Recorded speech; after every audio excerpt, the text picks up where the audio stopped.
Vincent's gaze went from Jake to Caleb, then the rest of the team.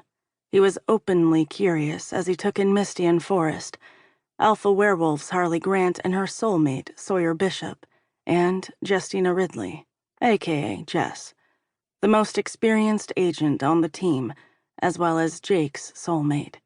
It was obvious from the expression on the Colonel's face that he wanted to know what the hell Stat was and why he was talking to them and not someone higher up in the Army or Air Force, or anyone in a military uniform for that matter. It probably didn't help that Caleb and his teammates had flown in on an unmarked luxury jet that had been practically smoking from flying so fast to get here. "This is Weapons Storage Vault 9, Vincent said, motioning toward the steel doors behind him. "A little over 11 hours ago, the command post received an alarm from the intrusion detector system inside." "What kind of alarm?"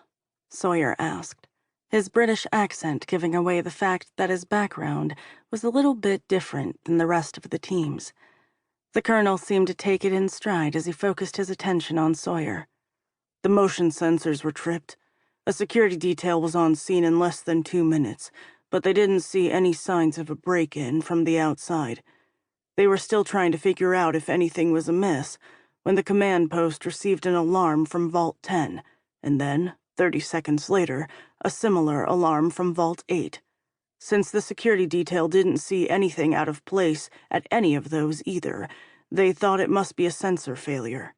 But when we got the same alert from 2 more weapon vaults, I gave the order to open the doors on one.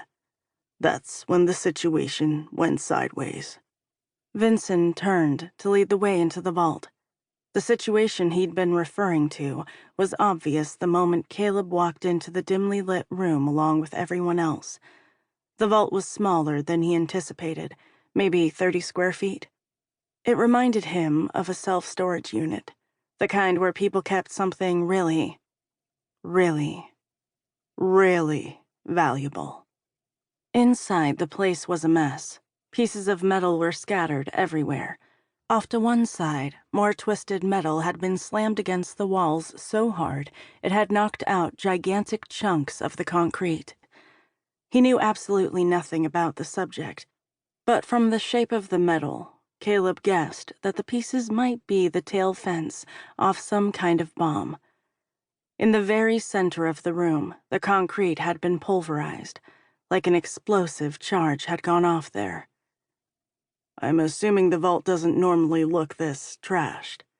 Caleb asked dryly, his inner wolf finding it impossible not to poke at the tense military officer. But in his defense, he'd had a problem with authority figures for most of his life. It was a character issue he planned to work on at some point, right after learning how to play the oboe.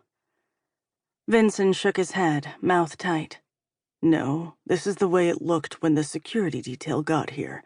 That's when we realized the weapons had been stolen." "Nuclear weapons?" Jake asked, though it really didn't sound like a question to Caleb. It figured Jake would know stuff like that. The Alpha Werewolf had been a U.S. Navy SEAL at some point in his life. The Colonel nodded. "These vaults are designed to hold up to 4 B-61 nuclear bombs, each with a variable yield of up to 340 kilotons."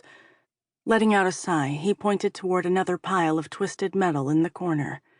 "During a crisis, the bombs are lifted by that elevator to the aircraft shelter directly over our heads.